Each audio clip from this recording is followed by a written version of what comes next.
Our channel focuses on creativity, living the dream, and a positive outlook. Subscribe and join us.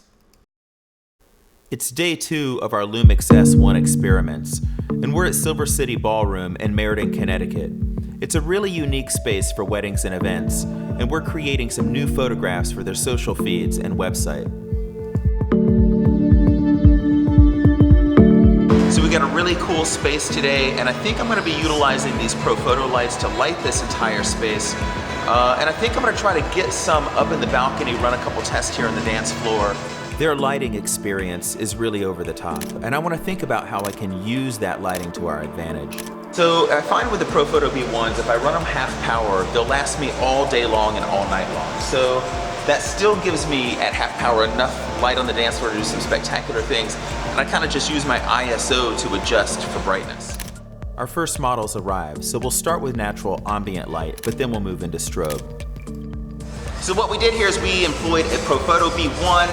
It's about half power. We've got a soft white beauty dish with a 25-degree honeycomb grid on our subject.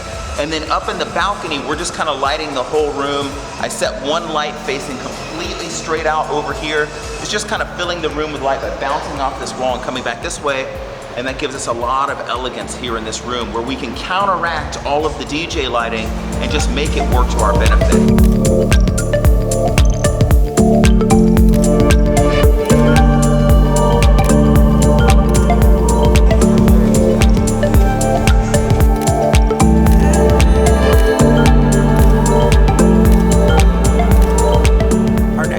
Here, and she has this beautiful quinceañera gown, and we're going to use the lighting to our advantage even more and do some even more dramatic photographs. Sorry,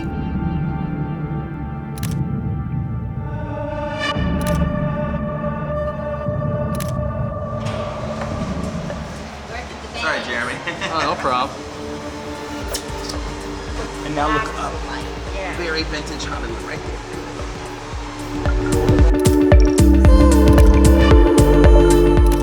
My wife Jennifer and I have been huge fans of the Micro Four Thirds format, and we've been working with Lumix G systems for quite some time. And normally we turn to a 2.8 or even faster prime when we're working in ballrooms like this to get the low light and depth of field that we're looking for. But now we're working with a 24 to 105 f4, and the increased ISO performance of the Lumix S1 being full frame does have its perks. As you can see by the video footage, it's pretty difficult for most any camera to capture highlight detail and shadow detail in that kind of dynamic range.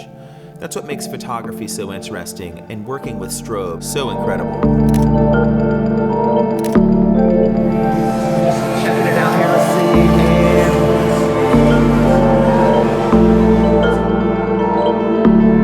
And the smile too, bring it in, yeah, wonderful. The Lumix S1 is definitely an interesting camera for portrait and wedding photographers. The skin tones are pleasing, the colors are vivid, and the camera we have is pre-production. These are just JPEGs.